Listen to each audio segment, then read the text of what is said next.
Hello friends, आप सभी का Siyag education system for success में हार्दिक स्वागत है। आज हम कक्षा 10 के गणित विषय के अध्याय संख्या 2 के बारे में चर्चा करेंगे, जो है बहुपद, जिसकी प्रश्नावली 2.2 को आज हम हल करेंगे। उसका प्रश्न संख्या 2 हमारे सामने आता है और उसके भाग संख्या 3, 4, 5 और 6 हम करेंगे। भाग संख्या 1 और 2 हम पिछले वीडियो के अंदर कर चुके हैं। तो प्रश्न संख्या 2 हमारे सामने आता है, एक द्विघात बहुपद ज्ञात कीजिए जिसके शून्यकों का योगफल और शून्यकों का गुणनफल दे रखा है क्रमशः, और हमको द्विघात बहुपद ज्ञात करना है। तो यहाँ पर ये रूट 2 है जो शून्यकों का योगफल, और 1/3 है जो शून्यकों का गुणनफल। फिर हम आगे लिखेंगे, हल करेंगे तो अल्फा प्लस बीटा यानी कि शून्यकों का योगफल इज इक्वल टू रूट 2 और अल्फा इंटू बीटा यानी कि शून्यकों का गुणनफल इज इक्वल टू 1/3। फिर हम यहाँ पर इसका सूत्र लिखेंगे ज्ञात करने के लिए, तो x square minus alpha plus beta यानी कि शून्यकों का योगफल into x plus alpha beta यानी कि शून्यकों का गुणनफल। ये अल्फा इंटू बीटा है तो मैं अल्फा बीटा बोलता हूँ, तो इज इक्वल टू 0।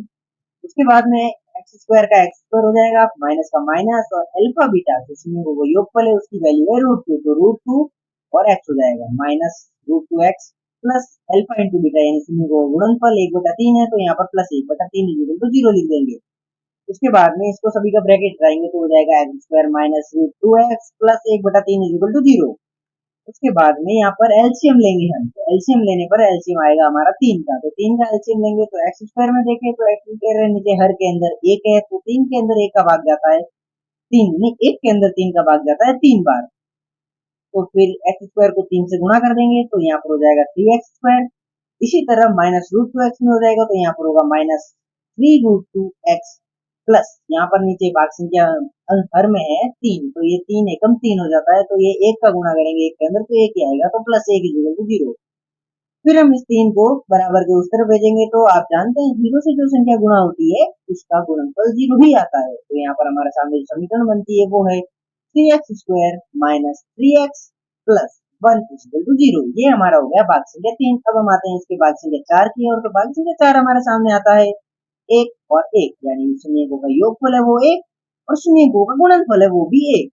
तो यहाँ पर लिखेंगे हल अल्फा प्लस बीटा यानी कि शून्यकों का योगफल is equal to 1 and alpha into beta यानी कि शून्यकों का गुणनफल इज इक्वल टू 1।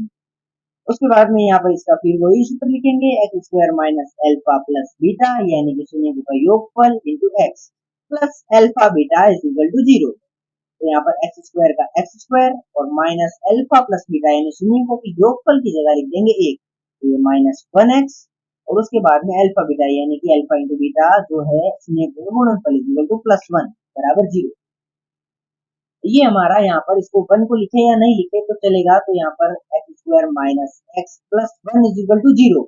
ये हो गया हमारा भाग संख्या 4। अब हम आते हैं इसके भाग संख्या 5 की ओर, तो भाग संख्या 5 हमारे सामने आता है -1/4 और प्लस 1/4। तो -1/4 है इसका शून्यकों का योगफल और प्लस 1/4 है इसका शून्यकों का गुणनफल।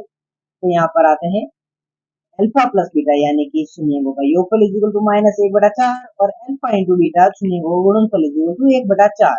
अब हम आते हैं फिर के वही उसका सूत्र लिखेंगे, तो x square minus alpha plus beta into x plus alpha beta equal to 0। तो यहाँ पर अल्फा प्लस बीटा शून्यकों का योगफल और अल्फा इंटू बीटा है शून्यकों का गुणनफल, तो एक्स स्क्वायर का x square minus alpha plus beta की जगह आ जाएगा -1/4, तो माइनस ब्रैकेट के अंदर -1/4 into x plus alpha beta की जगह आ जाएगा 1/4 इक्वल टू 0। तो हम यहाँ पर ब्रैकेट खोलेंगे तो ये -1/4 और ये माइनस का साइन, तो ये माइनस माइनस प्लस हो जाएगा, तो होगा x square plus 1/4 x plus 1/4 equal to 0। अब हम यहाँ पर लेंगे इसका एलसीएम, एलसीएम आएगा इसका 4 का एलसीएम लेंगे, तो एक्स स्क्वायर के नीचे हर के अंदर है 1, तो 1 का भाग जाए 1 का भाग दे यदि 4 के अंदर, तो आएगा हमारे सामने भागफल है वो 4 आएगा, और भागफल को हम एक्स स्क्वायर से गुणा कर देंगे तो होगा 4x स्क्वायर प्लस वो 1/4 है, तो उस 4 को 4 से भाग देंगे तो आंसर आएगा 1,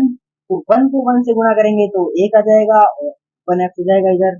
फिर सेम टू सेम 1/4 की तरफ करेंगे तो यहाँ पर भी प्लस 1, और उसके बाद में 4 को जो भाग में है वो उसको गुणा के अंदर हो जाएगा, उस तरफ बराबर के उस तरफ भेजेंगे तो आप जानते हैं 0 से कोई भी संख्या गुणा होती है तो उसका गुणनफल आता है वो 0 होता है। तो हमारे सामने जो समीकरण बनती है 4x square minus 1x plus 1 is equal to 0, ये हमारा हो गया भाग संख्या 5। और हम करते हैं अब भाग संख्या 6।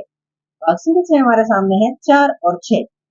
तो शून्यकों का योगफल यानी कि अल्फा प्लस बीटा जो हमारे सामने वो 4 है और अल्फा इंटू बीटा यानी कि शून्यकों का गुणनफल इक्वल टू 1 है। तो सूत्र आता है हमारे सामने वो है x square minus alpha plus beta यानी कि शून्यकों का योगफल into x plus alpha into beta is equal to 0। X square की जगह एक्स स्क्वायर लिख देंगे और अल्फा प्लस बीटा की जगह हम इसका मान लिख देंगे शून्यकों का योग का, तो माइनस 4x प्लस 1, क्योंकि अल्फा इंटू बीटा का मान 1 है शून्यकों का गुणनफल का। तो ये हमारे सामने हो गया बात संख्या 6 कंप्लीट।